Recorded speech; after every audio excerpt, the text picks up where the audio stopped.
Hello, and welcome to the fourth edition in the series between the HR Tech Partnership and the Future of Work. My name's Sharon Sagu, and we're really thrilled that you could join us this lunchtime. For those of you who are new, and I know there's a fair few of you and it's your first time with us, this is really a discussion about where we talk about how AI and disruptive tech can facilitate a variety of people management strategies. And today our topic is coaching.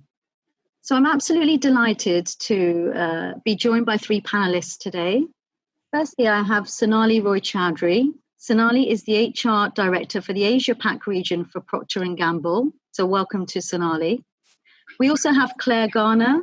Claire is a Director at YSC Consulting. YSC are a global leadership consultancy with presence in more than 25 global locations. And of course, we have Devyani Vaishampayan. Devyani is the Managing Director of the HR Tech Partnership, and she's held a significant number of senior positions in a number of FTSE 100 companies.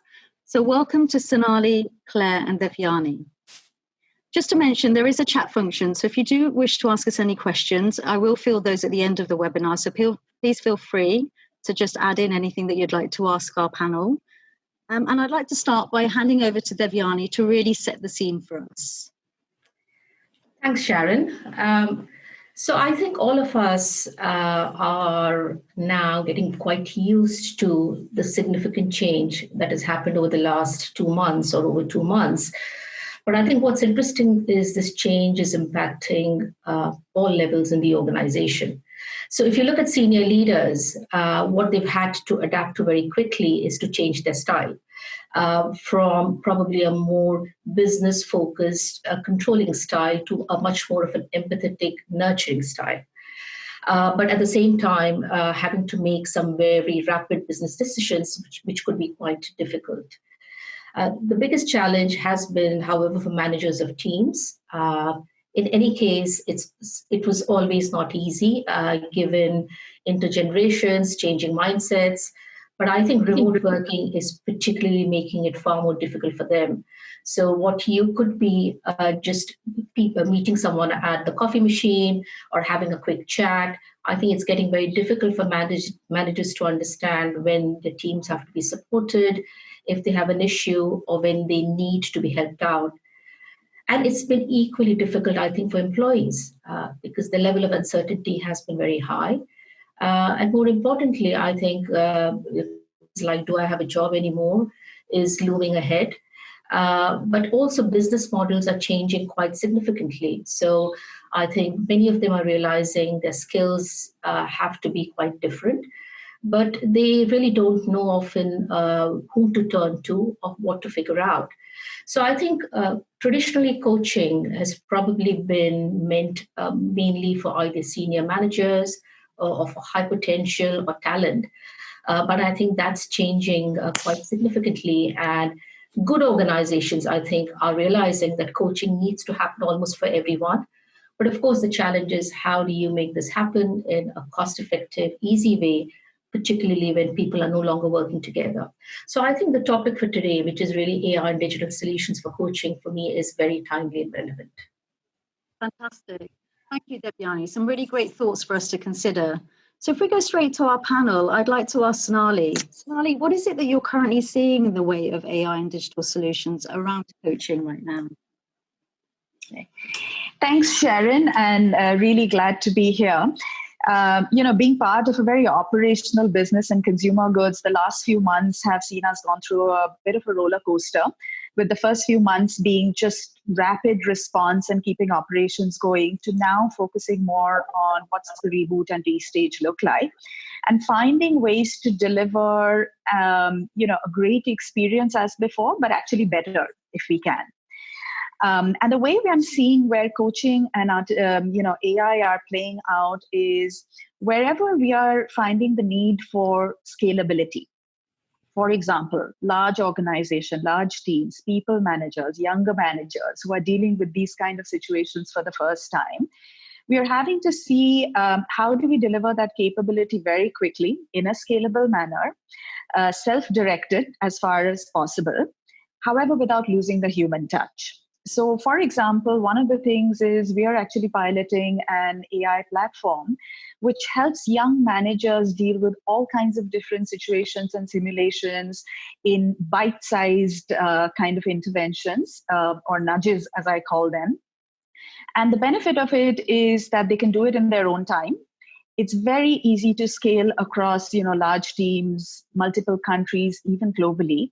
And last but not the least, allows the psychological safety of managers practicing feedback, coaching in situations that they've probably never dealt with before, versus straight going into a coaching situation where you can't always control the outcome.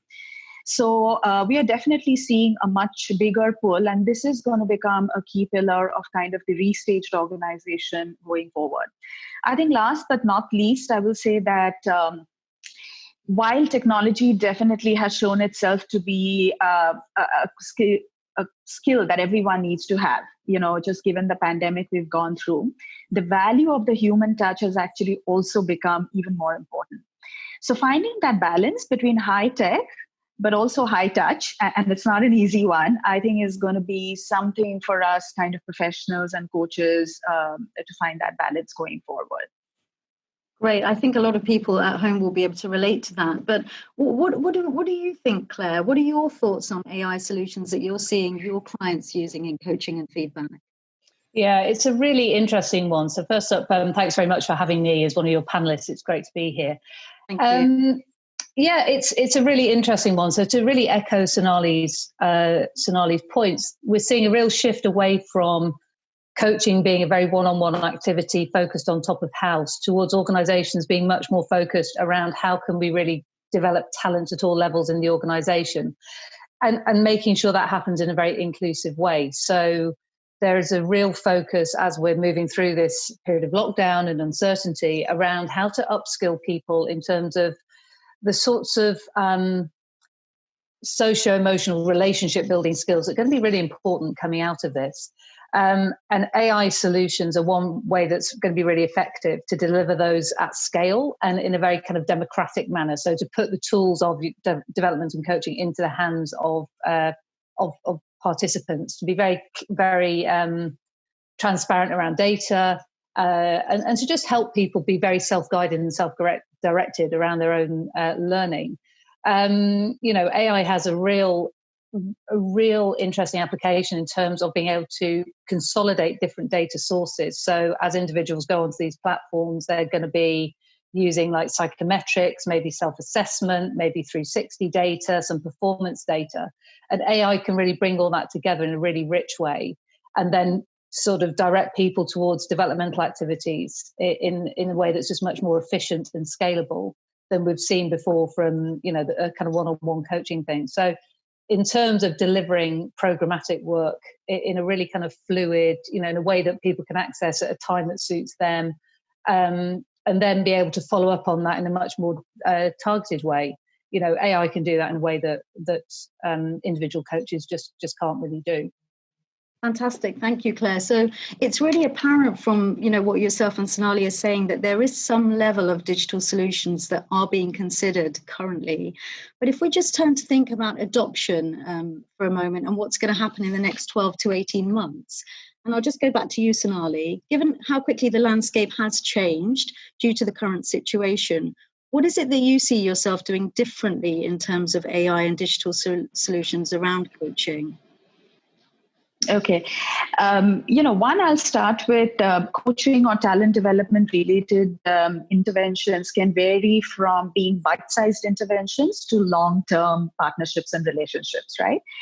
And because of that, the space has always been considered to be as rather expensive.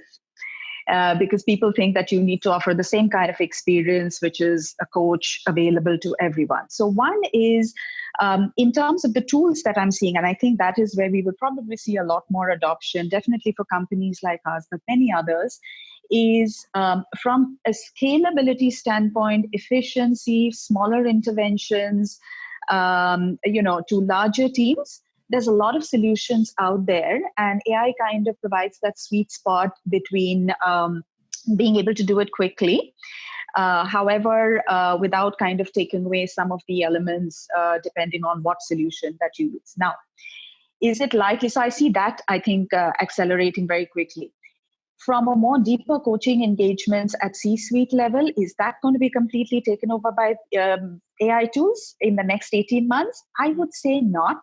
Never say never, but I do think that there are tools out there which can be kind of enablers in the coaching process, which in between face-to-face coaching connects actually are great for helping clients stick to habits and rituals, etc. So that's an area where I do think is an interesting space for coaches to think about as they work with senior leaders. The other one I will say is, health and wellness is another area where a lot of coaching tools have got great adoption, had started before the situation that we are in, but I think have really ramped up. And people are finding great benefit in, again, self-directed kind of tools, and companies are making that available, be it around physical, mental wellness. Last but not least, again, in the supply chain area where I work, we are actually running operations almost virtually. Okay, including running machines and forecasting, etc. Now that means that these are large people-heavy organizations where now we have people who have to learn, reskill, upskill to either use these tools and be proficient with them, or we need to find different ways of coming back to the new normal, because I think some of these tools are here to stay. So using AI to provide kind of just-in-time coaching to larger organizations in shop floors and manufacturing is, again, an imperative for us. Fantastic. Thanks, Sonali. It's really interesting what you say in terms of the outlook for the younger, first-time managers and the senior C-suite. And I think that will resonate with a lot of people listening. But Claire, if I come to you now, what is it that you're seeing your clients or you think they may be doing differently in the next 12 to 18 months around coaching? Yeah, it's a really interesting one because, previously I think there was quite the take up for online only solutions and digital solutions. People are quite tentative around it and quite hesitant. There's some very real questions around data privacy, around how data gets used, about bias, and so on. But what we've noticed, obviously, now that we have no choice but to do work digitally and virtually, there's just been a massive uptake and upskilling of all our capabilities around doing this.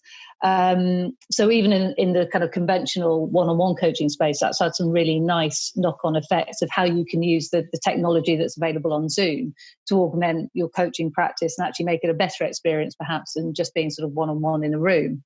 I think to the point around, the newer members of the workforce or more junior members of the workforce, I absolutely echo Sonali's point. So, we're investing massively in providing the kind of platforms that mean you can be much more targeted and thoughtful about how you provide these opportunities to more people. I think there's going to be a really interesting question that comes up, which we're working through around who owns the data that goes into this. It gives organizations much more visibility of their talent pipeline as a whole around sort of pockets of skill and pockets of need.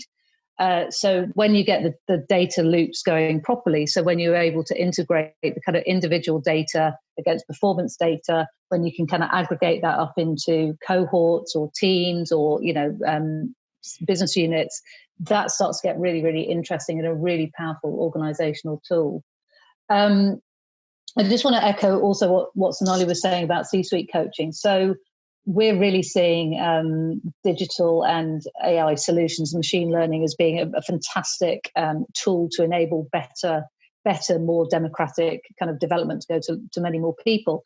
But I'd agree with you, Sonali. I don't think that at the very top of house, there's always going to be a need for curation of some of this, and you're going to need the human touch at some point.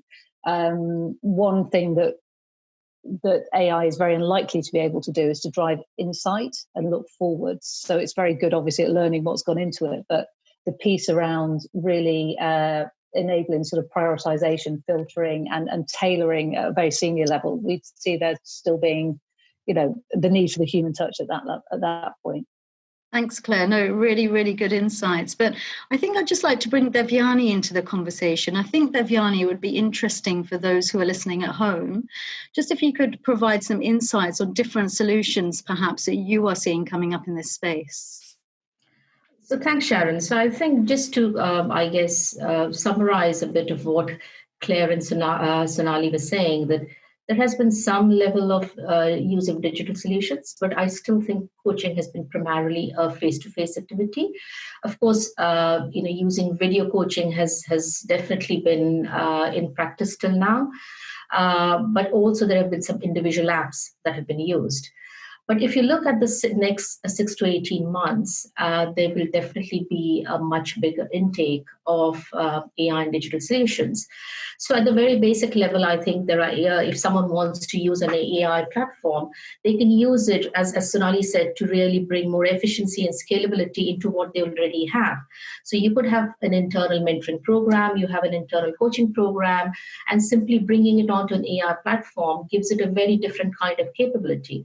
So you get, you're able to match coach and coachees very differently. You're able to nudge, reward people. You get, as an organization, you can get insights.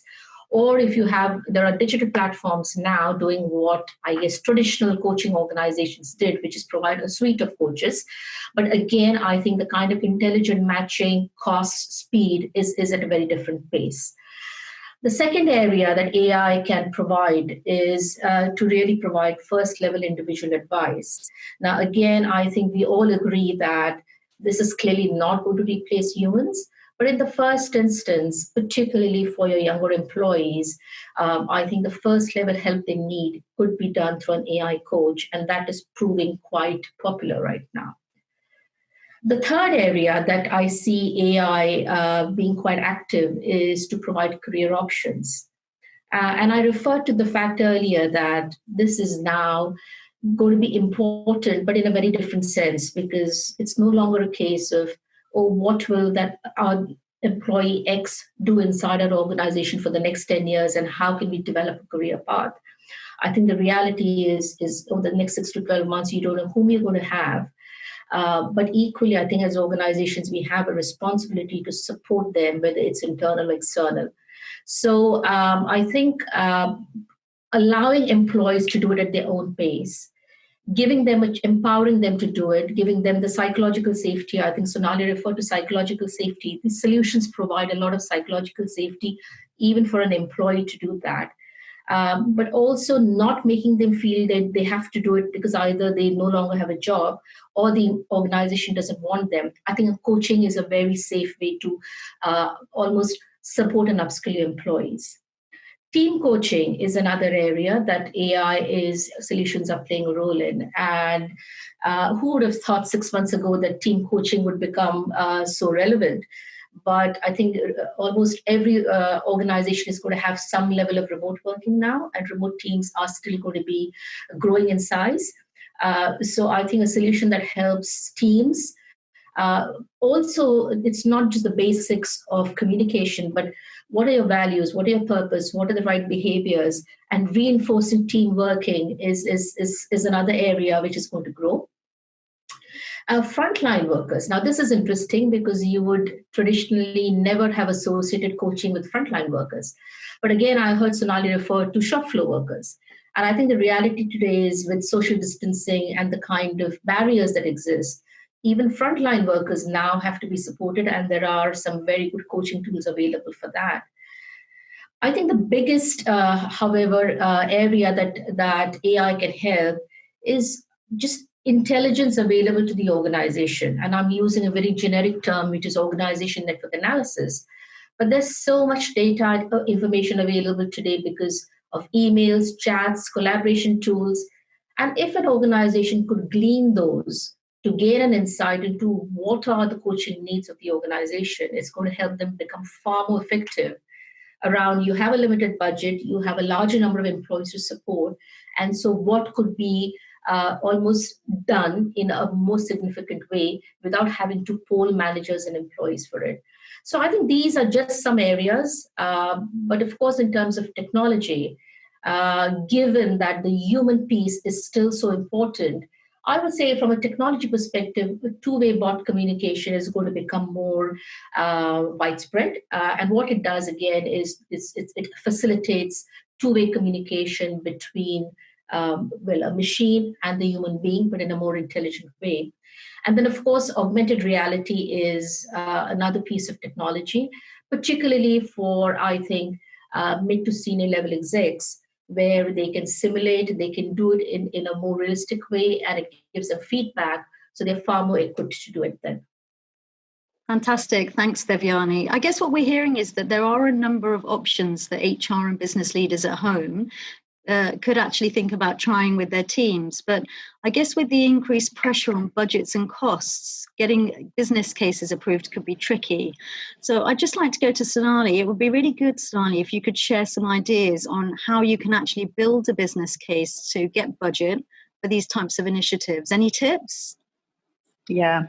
I mean, like with anything else which is new, you have to start with being clear on the business case. Right? Because if you don't know the destination, then it doesn't really matter which road you take. And technology at the end is just the means to an end. So first is being very clear and articulating and taking time to articulate what could this mean for the organization. And it's not only short term, but longer term in terms of opportunity cost.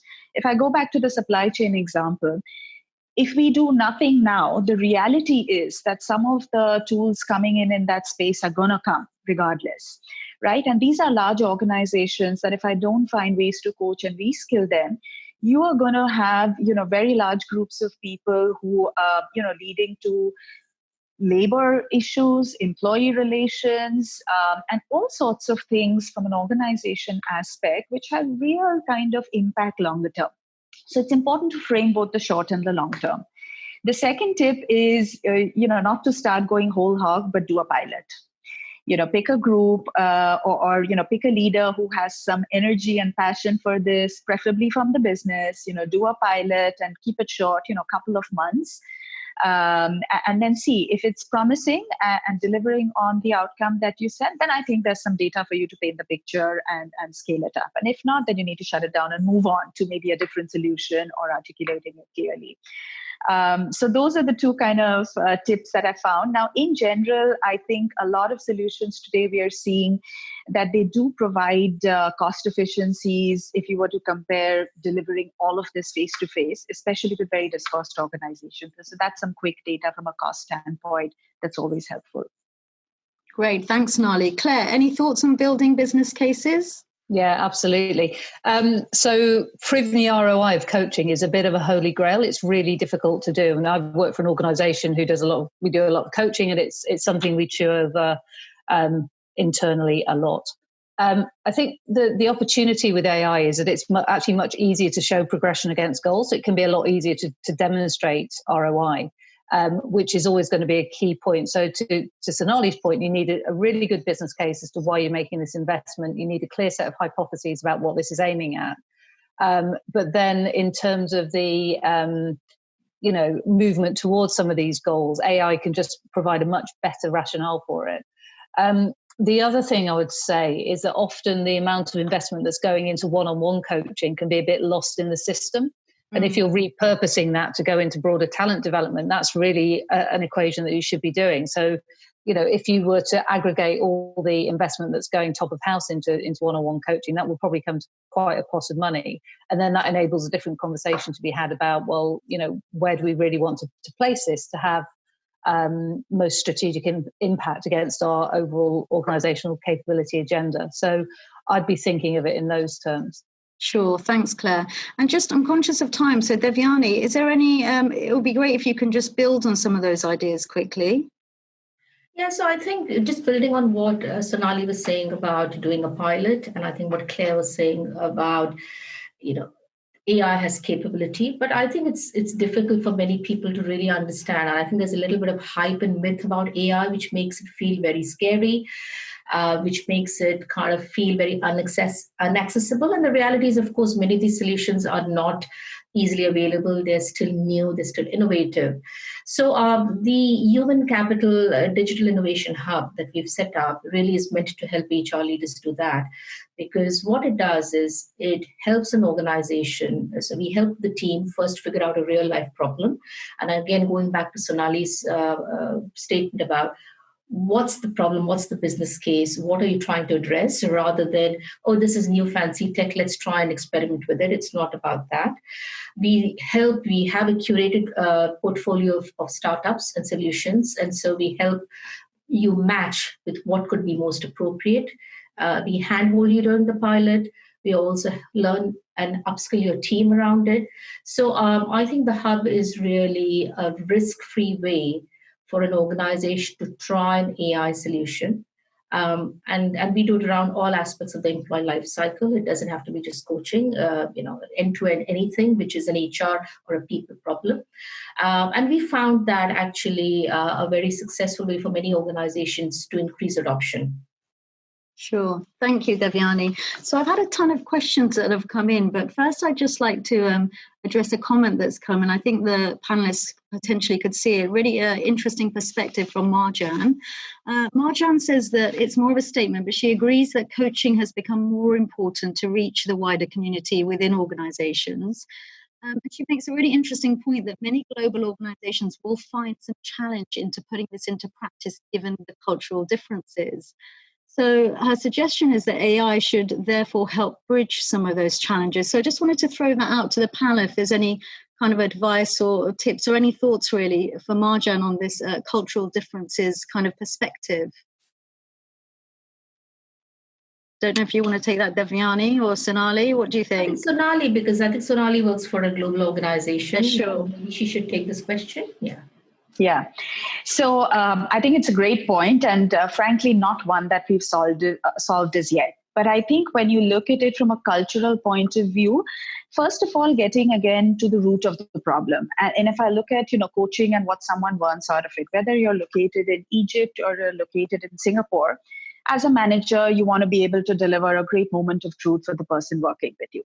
Now, the delivery is where I think cultural nuances and the tool you choose needs to be flexible enough to do that. And the nuances can be anything around, the kind of cases that you use, even the language, the visuals. I mean, there's a whole host of things that you really need to be looking into. So therefore, solutions which allow to customize that at speed and do it quickly, I think generally will get more adoptions in multi-geography and dispersed organizations. Fantastic. Thanks, Sonali. And thanks, Marjan, for the question. And another question that's come is that, and I'll give this one to you, Devyani, can you give us an example of how a hub has actually been used by a corporate? Right. So two quick, I think, examples. The first is an organization which had an internal coaching program with internal coaches, which is what I think a lot of organizations are trying to do, but we're clearly struggling with the time, the effort, the administration, but also trying to track, measure what was going on, keep both sides engaged, and also figure out who are the good coaches, because they were very reliant then on feedback that is coming from the coachee, which can also always be a little bit, people are a bit afraid to give negative feedback. So I think they used an AI-based platform, and I think that was able to give them just the whole speed cost of administration went down, but also I think the insights they got were very different. Second example, I think, is of a solution that really has a three-staged approach. So in the first instance, it is a very machine-based interface, but the moment it could require a human interaction or the manager needs to be supported, it's able to trigger that. The manager is then brought in, and it even then organizes or allows for the fact that if it's beyond the manager, then a more specialist human coach has to be brought in. So the three-step approach is incorporated in the solution itself. And the hub, as I said, has allowed two organizations to experiment with these solutions. Sure. Thanks, Devyani. Some really good stuff. But we do have some key takeaways, but I'm just conscious of time. So we will send the key takeaways with the recording to everybody who's listening today.